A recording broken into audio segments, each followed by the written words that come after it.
السلام عليكم ورحمه الله وبركاته. اللهم صل وسلم وبارك على سيدنا محمد عليه افضل الصلاه والسلام. وصفتنا النهارده نعمل مع بعض سمك بوري مشوي بالرده في الفرن من غير لا دخان ولا بهدله، بطريقه سهله وتتبيله بسيطه في البيت. اول حاجه هنعملها الحشوه بتاعت السمك اللي هنحشيه بيها من جوه، عباره عن ايه؟ عن طماطم، فلفل حار على بارد، رومي، توم، شويه توم يعني حلوين كده، السمك بيحب التوم، وشبت وكزبره وبصل، بصلايه كبيره كده مقطعينها قطع صغيره، ونفس الشيء الطماطم. وهنحط عليه التوابل عباره عن ايه؟ شطه، كمون، ملح، بابريكا، كزبره. هنقلب كده مع بعض. وفي حاجه تانية هنحطها مع بعض، عصير 3 ليمونات، عايزين تكتروا تقللوا براحتكم. وبرده التتبيله بتاعتي دي مش مقياس، تقللوا تكتروا براحتكم. هننزل بقى عليهم كده بشويه زيت، معلقتين كده زيت عليها، واقلب بقى التتبيله بتاعتنا دي كلها كده كويسه عشان نحشي بيها السمك. السمك بتاعنا طبعا مغسول ونضيف كده من جوه، وسطه قلبه كده ابيض، وابتدي ان انا احشي كل السمكيه بتاعتي كده الحشوه الجميله دي كده كده. اروح ماسكه السمكيه وقافله عليها كده، حشيت في الراس وكل الجسم وقافل على كده. اعمل تاني برده واحده كده بنفس الطريقه كده. مفيش لا اسهل ولا اسرع من كده كده لحد الراس كده. اهي الحشو بتاعنا، وراح ماسكه السمكه قافله عليها كده.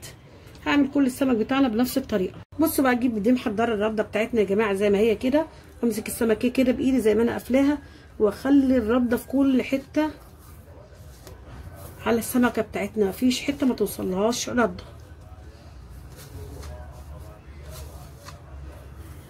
كل السمك اعمله بنفس الطريقه، وعلى الرده كده واضغط عليها كده.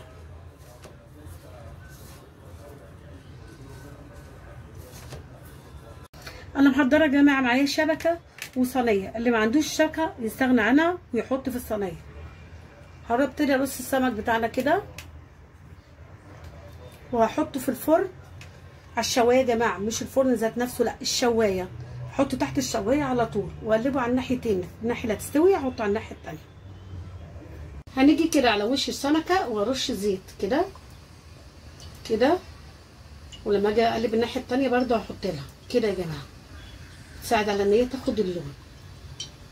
بصوا بقى يا جماعه، على ما السمك بتاعنا يتشوي تحت الشوايه، هنعمل التتبيله اللي هنحطها او الدقه اللي هنحطها عليه من بره. طماطمتين، شويه شبت، شويه كام فص توم كده مدهون في الهون. انا بحب التوم يبقى يا جماعه طعمه احلى لما بندقه في الهون. وفلفل حار، والتوابل اللي هنحط عليه كمون، كزبره نفس اللي حطيناه قبل كده، ملح وبابريكا وليمون على حسب الرغبه. هنضرب الحاجات دي كلها في الكبه. بصوا بقى يا جماعه، ده الشكل النهائي للسمك المشوي بالرده من غير لا دخان ولا بهدله.